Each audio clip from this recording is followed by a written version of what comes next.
IPL 2026లో భాగంగా RCB sun Risers Hyderabad జట్ల మధ్య జరిగిన మ్యాచ్ ముగిసినప్పటికీ దానికి సంబంధించిన వివాదాలు మాత్రం అస్సలు తగ్గటం లేదు. ఈ మ్యాచ్లో RCB allrounder Krunal Pandya bowling యాక్షన్పై ఎస్ఆర్హెచ్ యజమాని కావ్య మారన్ తీవ్ర అసంతృప్తి వ్యక్తం చేసిన వీడియో ఇప్పుడు సోషల్ మీడియాలో విపరీతంగా వైరల్ అవుతోంది. కృణాల్ పాండ్యా బౌలింగ్ వేసేటప్పుడు చకింగ్ చేస్తున్నాడంటూ కావ్య మారన్ ఆరోపించడం ఇప్పుడు క్రికెట్ వర్గాల్లో హాట్ టాపిక్ గా మారింది. ఈ వ్యవహారంపై బీసీసీఐ చర్యలు తీసుకునే అవకాశం ఉన్నట్లు తెలుస్తోంది. ఇక టీ20 క్రికెట్ లో విధ్వంసకర బ్యాటర్లను అడ్డుకోవడానికి స్పిన్నర్ కృణాల్ పాండ్యా ఈ మధ్య కాలంలో సరికొత్త ప్రయోగాలు చేస్తున్నాడు. క్రీజును పూర్తిగా వాడుకుంటూ బౌన్సర్లు, యార్కర్లతో బ్యాటర్లను బోల్తా కొట్టించడానికి ప్రయత్నిస్తున్నాడు.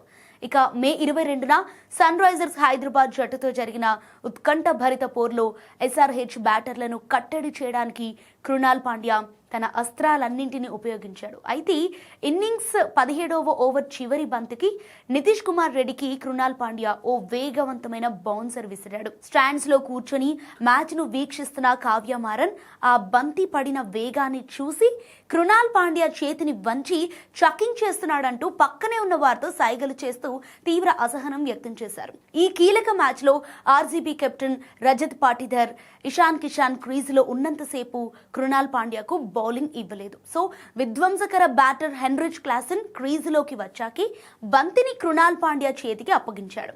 తన మొదటి ఓవర్లో ఒక 6 బాదినప్పటికీ క్లాసెన్ను కట్టడి చేస్తూ కేవలం 8 పరుగులు మాత్రమే ఇచ్చాడు. ఆ తర్వాత మళ్లీ 17వ ఓవర్ వేయటానికి వచ్చిన కృణాల్ పాండ్యా అదే ఓవర్ రెండో బంతికి క్లాసెన్ వికెట్ పడగొట్టాడు.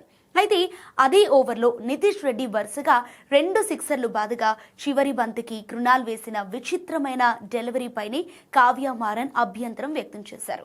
ఇక ఈ మ్యాచ్లో సన్ రైజర్స్ హైదరాబాద్ 255 పరుగుల భారీ స్కోర్ సాధించి ఆర్సీబీని 55 పరుగుల తేడాతో ఓడించింది. అయినప్పటికీ పాయింట్ల పట్టికలో ఆర్సీబీ అగ్రస్థానాన్ని కాపాడుకోగా ఎస్ఆర్హెచ్ మాత్రం క్వాలిఫైయర్ 1కు నేరుగా అర్హత సాధించలేకపోయింది.